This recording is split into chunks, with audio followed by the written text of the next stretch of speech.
বিদেশে আমাদের এই দোকানটা এখন কাজ চলতেছে, যেহেতু আমরা এই দোকানটা রেডিমেড করে কিনছি, রেডিমেড অবস্থায় মানে যেরকম ছিল ওই রকমভাবেই কিনে নিয়েছি। এখন আমরা দোকানের ভিতরে সব মানে জিনিসপত্র যেগুলো ছিল সব বাইর করে আমরা ফিড মোটিফাই করতেছি সুন্দর করে। আর আমাদের দোকানের যে এসির কাজগুলো সেটাও আমরা মডিফাই করতেছি, কারণ এসি এখানে খুবই ইম্পর্ট্যান্ট, যেহেতু এটা আরব দেশ। আর আরব দেশে তাপমাত্রা খুব বেশি থাকে, যেহেতু বাইরে প্রায় 47-50 ডিগ্রি পর্যন্ত রোদ পড়ে থাকে। এই জন্য আমাদের দোকানের এসিগুলো ঠিক করে নিতেছি। আর দোকানের ভিতরে যে কালারিং ছিল প্রথমে ছিল ইয়েলো কালার, সেই ইয়েলো কালারটা এখন আমরা চেঞ্জ করে হোয়াইট কালার করতেছি। আর দোকানের কিচেনের ভিতরে আমরা ব্ল্যাক অ্যান্ড হোয়াইট দিয়ে রাখবো, যেহেতু আমাদের ওখানে কিচেন হবে এবং ওখানে খানা দানার বা একটা ধোয়ার জাতীয় কিছু ওঠার জন্য, এই জন্য যদি উঠে আর কি, এই জন্য আমরা কালো দিতেছি, মানে সামনে যেন না আসে, ফোকাসে না আসে। আর সামনে যে কাস্টমার যেখানে অর্ডার দিবে বা সামনের যে ইনফ্রন্টের যে লুকটা থাকবে এটা থাকবে হোয়াইট কালার। আর ভিতরে লুকটা আমরা চেঞ্জ করে দিব, এটা এখন অলরেডি হোয়াইট আছে বা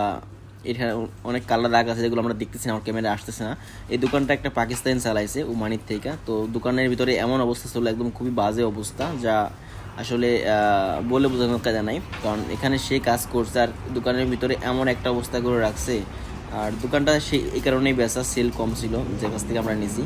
আর এখন আমরা দোকানটা নেওয়ার পরে এখন আমরা নিজেদের মতো মডিফাই করব এবং আগের থেকে অনেক বেটার লুক দিব। দেন অনেক খাবারের আইটেমস আমাদের আইডিয়া আছে, অনেক খাবার আইটেম অ্যাড করব।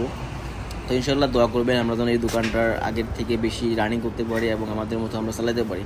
তো আমি কিছু রং কিনে নিয়ে আসলাম, কারণ আমার সামনের যে লুকটা এটা হোয়াইট কালার, আমাদের কিচিংয়ের ভিতরে রং দেওয়ার জন্য সেই রং কিনে আনে নাই। তো সেই রং নিয়ে আসলাম কালো রং, ব্ল্যাক কালার। এটা আর কি কিচিংয়ের ভিতরে ব্ল্যাক কালার দিব।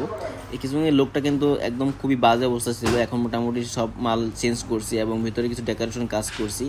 এগুলো এখন ঠিকঠাক করার জন্য আমি এই পাকিস্তানি যে কাজ করতেছে তাকে আমি হায়ার করছি, সে এই পুরা দোকানের যে রংটা সে একলা করে দিবে।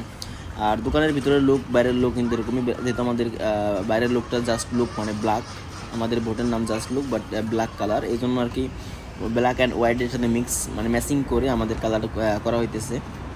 তো পরবর্তীতে ইনশাআল্লাহ আমাদের বোটেরও চেঞ্জ হয়ে যাবে, অন্য কোনো নামও দিব হয়তো বা, যেহেতু আমরা রেডিমেড নিচ্ছি এই মুহূর্তে আমাদের খুব টাইমও নাই হাতে। তো ঈদও চলে আসতেছে, এই কারণে আমরা খুব তাড়াতাড়ি সম্ভব দোকানটা ওপেন করার জন্য। আর এই যে ছেলেটা দিতেছে ও আমাদের এই দোকানে কাজ করবে, আর এই দুদিন ওই কাজ করছে। আর দোকানের যে বাজে হাল করছে আসলে বলে বোঝানোর কথা নাই। তো আসলে দোকানের ম্যানেজমেন্ট ছিল না, ও নিজেভাবে করছে, এই জন্য এরকম অবস্থা ছিল। বাট এখন আমরা আমাদের করে নিছি। তো আমরা এখন দোকানটাকে সুন্দর করে মডিফাই করে আবার আগের রূপে, মানে আগে প্রথম অবস্থা অনেক ভালো সেল ছিল সেই রূপে নিয়ে আসবো। আসলে আমাদের দোকানটার লুকটা খুব পারফেক্ট হবে, যেহেতু এখন কাজটা শেষ হয় নাই। আমাদের যে চিন্তা ভাবনা সেইটা আসলে এটা পরে দেখা যাবে, যখন কমপ্লিট হবে তখন দেখা যাবে। আর ভিতরে এই সাইডে আমি পুরো ব্ল্যাক দিতেছি, কারণ এখানে আমাদের কুকিং হবে, মানে কিচিং থাকবে।